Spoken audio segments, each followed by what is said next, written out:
حضرات گرامی ان کو کون سی چیزیں پسند ہے؟ ان کو بس یہی پسند ہے کہ ہر فرائض و واجبات و سنتوں کی ادائیگی کرتے رہو، قرآن کی تلاوتیں کرتے رہو، حسن اخلاق کے پیکر بن جاؤ۔ حضرات گرامی اللہ کے ولی اس لیے نہیں ہے کہ ان کے نام پہ میلہ لگایا جائے، ہاں عرس منایا جائے، فاتحہ خانی کی جائے، چادر ایک چڑھائی جائے، اس سے زیادہ نہ چڑھائی جائے، کسی اور کا فتویٰ نہیں ہے، بریلی کے تاجدار کا فتویٰ ہے کہ جب تک کہ مزاروں پر جب تک کہ چادر بوسیدہ اور پرانی پھٹ نہ جائے دوسری چادر نہیں چڑھنی چاہیے۔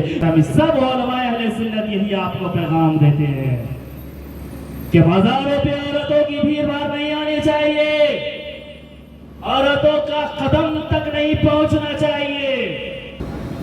آواز ہو بلند درود و سلام کی،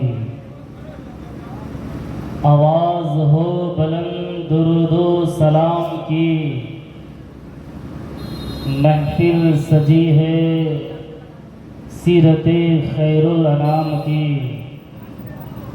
آواز ہو بلند درود و سلام کی، محفل سجی ہے سیرت خیر الانام کی۔ اللہ کا وظیفہ ہے اور فرشتوں کا بھی، کیا شان ہے رسول علیہ السلام کی۔ درود شریف پڑھ لیجئے غلامانہ انداز میں، اللہم صلی علی سیدنا شفیعنا محمد بارک وسلم، صلاۃ و سلام علیہ یا رسول اللہ۔ سیدی سرکار اعلیٰ حضرت ارشاد فرماتے ہیں کہ واہ کیا مرتبہ ہے غوث ہے بالا تیرا، ایکسیڈنٹ ہوا تھا ہم سنے تھے اسی لیے۔ واہ کیا مرتبہ ہے غوث ہے بالا تیرا، اونچوں اونچوں کے سروں سے قدم ہے اعلیٰ تیرا، سر بھلا کیا کوئی جانے کہ ہے کیسا تیرا، اولیاء ملتے ہیں آنکھیں وہ ہے تلوا تیرا۔ حضرات گرامی، جس ذات بابرکات کی عرس کی تقریب میں ہم اور آپ بیٹھنے اور شرکت کرنے کی سعادتیں حاصل کر رہے ہیں، بالیقین سب لوگ جانتے ہیں کہ اے اللہ کے ایک ولی کامل اور مرد قلندر ہیں۔ میں تو بہت زیادہ ان سے متعارف یا تاریخیں تو نہیں پڑھی، لیکن ہم سے زیادہ حضرت علامہ مولانا قمر الہدیٰ صاحب جانتے ہیں، جو آپ کے گاؤں اور باشندے ہیں، آپ کے گاؤں کے یہیں کے ہیں، وہ خوب جانتے ہیں۔ پہلے کیف میں اتنا جانتا ہوں کہ جو آرام فرما ہے وہ اللہ کے ایک ولی ہیں۔ میں نے جس آیہ کریمہ کی تلاوت کرنے کا شرف حاصل کیا، اللہ ارشاد فرماتا ہے یا ایھا الذین آمنو، اے ایمان والو، اتقو، اللہ سے ڈرو۔ یہ کس کا ارشاد ہے؟ خدا کا ہے۔ یہ کس کا فرمان ہے؟ اللہ کا ہے، یعنی کہ پاک پروردگار عالم کا ہے۔ یہ اعلان قرآن کا ہے کہ اتقوا اللہ، کہ اللہ سے ڈرو، وَكُونُوا مَعَ الصَّادِقِينَ، سچوں کے ساتھ ہو جاؤ۔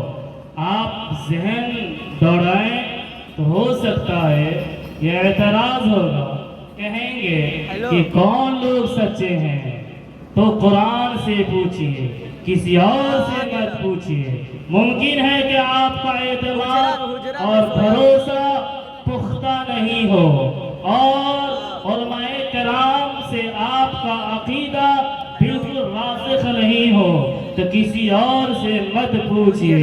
اگر اللہ نے آپ کو قرآن پڑھنے کا علم دیا ہے، اگر اللہ نے آپ کو قرآن تک آپ کے علم کی رسائی دیا ہے، تو آپ قرآن کی آیات آپ کو خود الٹیے اور خود پوچھئے اور پڑھئے، اے قرآن تو نے تو یہ اعلان کر دیا ہے، تو نے تو یہ ارشاد فرما دیا ہے کہ اے ایمان والو اللہ سے ڈرو اور سچوں کے ساتھ ہو جاؤ۔ تو یہ تو بات سمجھ میں آ گئی ہے کہ مجھے کہا گیا ہے ایمان والا چونکہ میں ہی ہوں، اللہ سے ڈرنے والا بھی میں ہی ہوں، لیکن یہ بات سمجھ میں نہیں آئی ہے کہ کون لوگ سچے ہیں جن کے ساتھ رہنے کا آپ اعلان کر رہے ہیں، جن کے ساتھ آپ اعلان کر رہے ہیں رہنے کا، وہ کون لوگ ہیں؟ تو قرآن خود ہی برجستہ یہ اعلان فرماتا ہوا آپ کو سنائی دے گا اور ارشاد فرمائے گا، انعم اللہ من النبیین والصدیقین والشہداء والصالحین، کہ سنو سنو کہ وہ لوگ سچے ہیں، وہ لوگ اچھے ہیں جن کے اوپر اللہ کا انعام ہوا ہے۔ اللہ کا انعام کس پر ہوا ہے؟ اللہ کا انعام نبیین کی جماعت پر ہوا ہے، اللہ کا احسان صدیقین کی جماعت پر ہوا ہے، اللہ کا انعام شہداء کی جماعت پر ہے، اللہ کا انعام کسی اور پر نہیں بلکہ صادقوں کے ساتھ ہے، یعنی کہ اولیاء کاملین کی ساتھ ہے۔ یعنی کہ یہ قرآن کہتا ہوا آپ کو یہ کہیں گے اور سبق دیں گے، اے پوچھنے والوں یہ پوچھ رہے ہو یہ کوئی اور ساتھ نہیں ہے بلکہ اللہ کے ولیوں کی ذات ہے، جماعت ہے۔ حضرات گرامی اب آئیے تھوڑی دیر اور آپ کا مہمان، بہت قیمتی وقت ہے آپ کا۔ اللہ کے ولی کا کام کیا ہے؟ اللہ کے ولی کا کام کیا ہے؟ اتنا آپ سمجھیں، خدا اپنا کوئی نائب بناتا ہے، خلیفہ بناتا ہے، جیسے آدم علیہ السلام کو بنایا نسلاً بعد نسل، قرناً بعد قرن، یہاں تک کوئی نہ کوئی ضرور خلیفہ۔ تو جس طرح اللہ اپنا خلیفہ بنایا آدم کو، پھر بعد ہو اسی طرح مسلسل آتا رہا آدم علیہ السلام نے اپنی اولاد وہ نسل بعد نسل، لیکن جو نبی ہوتے ہیں وہ خدا کا مظہر اور ان کی نشانی، یعنی جو ولی ہوتے ہیں وہ نبی کا مظہر اور ان کی نشانی۔ کہیں بھی جائیے، کہیں بھی دیکھیے، پڑھیے، ہر نبی کے جو ولی ہوتے ہیں وہ انہی کا کام کرتے ہیں۔ یہ اور سی بات ہے، منصب الگ ہے، درجہ الگ ہے۔ جس طرح خدا کے درجے تک کوئی نہیں پہنچ سکتا، اسی طرح خدا کے بعد کوئی نبی کے درجے تک نہیں پہنچ سکتا ہے، کیونکہ خدا کا الگ ایک اپنا ذاتی منصب ہے، اور اللہ کی عطا سے نبی کا منصب الگ ہے۔ نبی کی عطا سے اور خدا کی عطا سے اور جتنے بھی ولی ہیں، اولیاء ہیں، ان کا منصب الگ ہے، ان کا عہدہ الگ ہے، ان کا مرتبہ الگ ہے۔ تو آپ اتنا سمجھ گئے ہیں کہ جو بھی اولیاء ہوتے ہیں وہ نبی کا مظہر ہوتا ہے، نبی کا آئینہ ہوتا ہے۔ تو اولیاء کاملین کا کام کیا ہے؟ بس ان کو فالو کرنا ہے، ہم اور آپ، ہمارے وہ مقتدا ہیں، ہمارے وہ رہنما ہے، ہمارے وہ پیشوا ہے۔ ہمیں اور آپ کو کیا کہتے ہیں؟ اللہ اور اللہ کے رسول کی ذات تک اور اس منزل تک پہنچانے والے اس بیچ کی کڑی اولیاء کاملین۔ تو اولیاء کاملین سے وابستہ کیسے رہا جائے؟ فقط چادر چڑھا کر، فقط میلہ لگا کر، فقط ٹھیلا لگا کر، فقط سیر و تفریح کر کے نہیں۔ اس طرح کوئی بھی اللہ کے ولی آپ سے خوش نہیں ہوں گے، اس طرح کوئی بھی آپ سے اللہ کے ولی خوش نہیں ہوں گے، چاہے وہ غوث اعظم ہو، خواجہ غریب نواز ہو، چاہے دیگر علی شاہ ہو، چاہے میر شاہ رحمۃ اللہ تعالیٰ علیہ ہو۔ اللہ کے جتنے بھی ولی ہیں، اگر کہیں آپ ان کو خوش کرنا چاہتے ہیں، آپ ان کے عقیدت اور ان کے حلقے میں جانا چاہتے ہیں، ان کے محبوب، ان کے نظر کے محبوب بننا چاہتے ہیں تو آپ کو وہی کام کرنا پڑے گا جو ان کو محبوب ہے، وہی کام کرنا پڑے گا جو ان کو پسند ہے، وہی کام کرنا پڑے گا جو ان کو بھاتا ہے، وہی چیزیں کرنی پڑے گی جو ان کو محبوب ہے، جو ان کو پسندیدہ ہے۔ حضرات گرامی، ان کو کون سی چیزیں پسند ہے؟ ان کو بس یہی پسند ہے کہ ہر فرائض و واجبات و سنتوں کی ادائیگی کرتے رہو، قرآن کی تلاوتیں کرتے رہو، حسن اخلاق کے پیکر بن جاؤ۔ آپ جب بھی کسی سے بولو تو حسن اخلاقی کے ساتھ بولو، چھوٹوں پہ شفقت کرو، بڑوں کی تعظیم کرو، ماں باپ کی خدمت کرو، بیوی کے ساتھ محبت سے رہو۔ حضرات گرامی، اور اپنے بچوں کی پرداخت اچھی طریقے سے کرو، دین کی تعلیم دیتے رہو، دلواتے رہو۔ تو اللہ کے ولی کا یہی ایک پیغام ہے۔ اللہ کے ولی کیا، تمام ولیوں کے ولی فرماتے ہیں، سید الاولیاء فرماتے ہیں، سلطان الاولیاء فرماتے ہیں، یعنی کہ محبوب سبحانی قطب ربانی غوث سمدانی خود فرماتے ہیں کہ میں نے اتنا علم حاصل کیا، اتنا علم حاصل کیا کہ علم حاصل کرتے کرتے حتیٰ کہ اللہ نے مجھے قطبیت عطا فرما دیا۔ گویا کہ پتہ چلا، معلوم ہوا کہ اللہ کے ولی کی بارگاہ کا پیغام سب سے اول یہ ہے کہ پہلے علم سیکھو۔